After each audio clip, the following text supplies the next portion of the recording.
Recently, there's been push for legislation in many states, and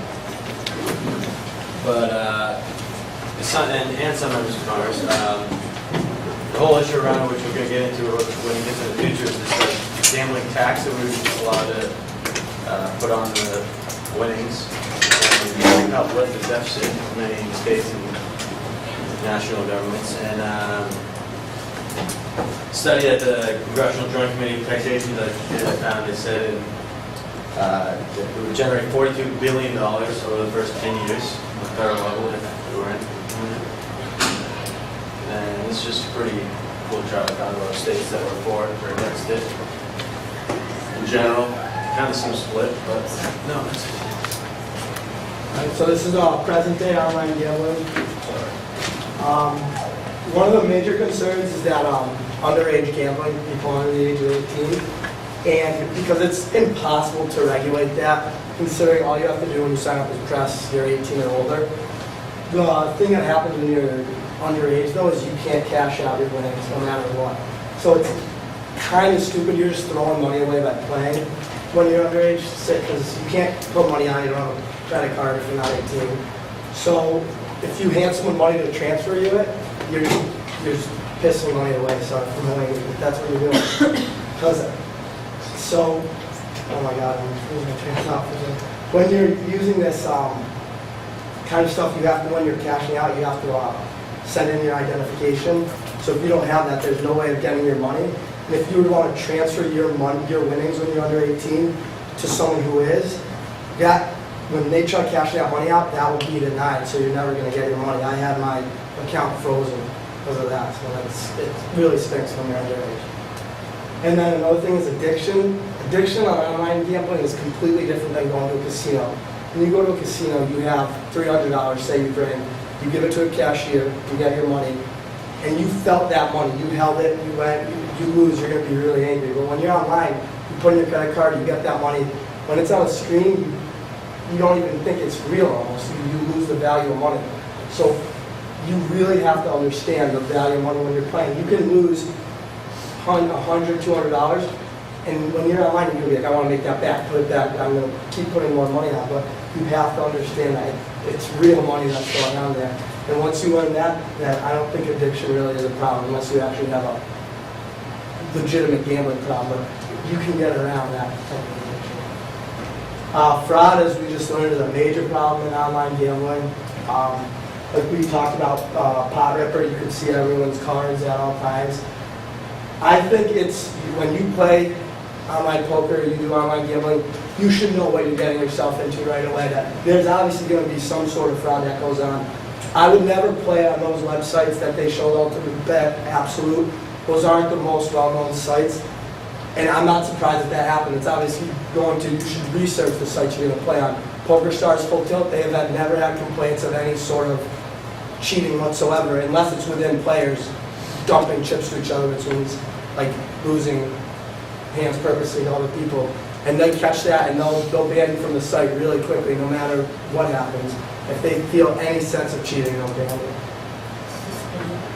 It's the same exact thing. This is just about what we talked about. Washington is considering making online gambling legal just in that district, only Washington, D.C., because of budget deficits.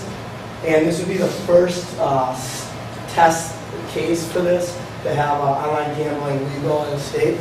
And next slide.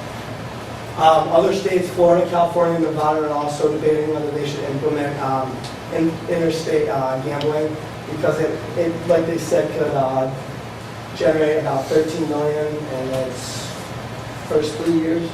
So there's a lot of profit involved in it. And this is a video we should play about why online gambling should be why. You meant billion, 13 billion. No, and just for it's a state. It was on 13. We are Washington Magazine, but the story, if it's politics or policy, even the economy to a great extent, the story is in Washington. For a conservative analysis of the decisions made every day in Washington that affect your life, visit weeklystandard.com. Bookmark it now.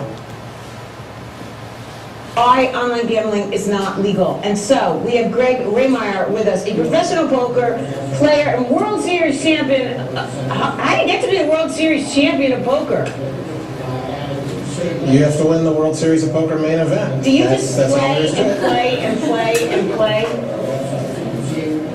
Well, that tournament when I won it in 2004 was a week long. Today it takes about 2 weeks to win the World Series main event. Takes 2 weeks.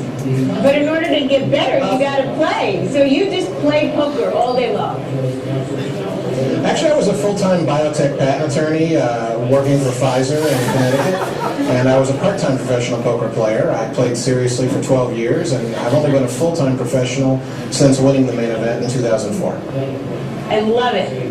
Okay, so, I don't know if you heard my spiel, but I don't understand why we don't legalize online gambling. And so I'm glad to have you here, because I'd love to hear your thoughts on that. Well, I agree with you, of course. I'm on the board of directors for the Poker Players Alliance, and we protect the rights of poker players, and one of the things we've really been focused on the last several years is trying to get the U.S. Congress to pass some legislation to specifically legalize, tax, and regulate online poker in America. Now, Greg, here's the thing. If you legalize it, you can track it, because there are many, many winnings that go under the table now, and you would think the IRS would be doing a happy dance at the notion of this, because you would then get a 1099 based on your winnings, they could get their piece, everyone has record, and the whole thing is simple. What's the backlash to it? Well, the only backlash is that some people in this country seem to feel that any form of gambling, whether it's a skill game like poker or something else, is immoral. And of course, that's their belief, and they're welcome to their belief, but they shouldn't be enforcing their beliefs on the rest of us.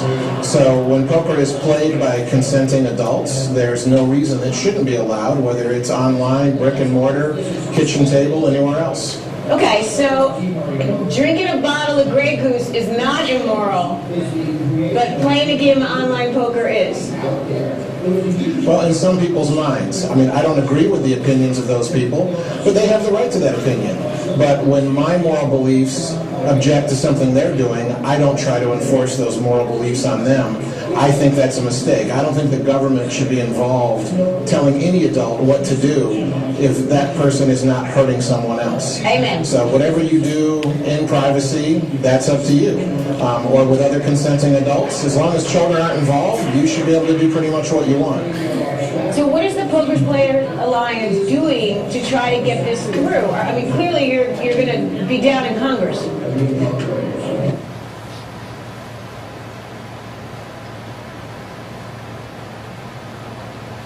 These are just some of the top online poker players in the world.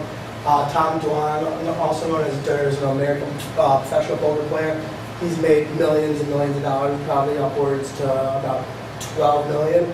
And he thinks of himself as like the best player in the world. So he gave a challenge out to any player in the world that he would put out, I think,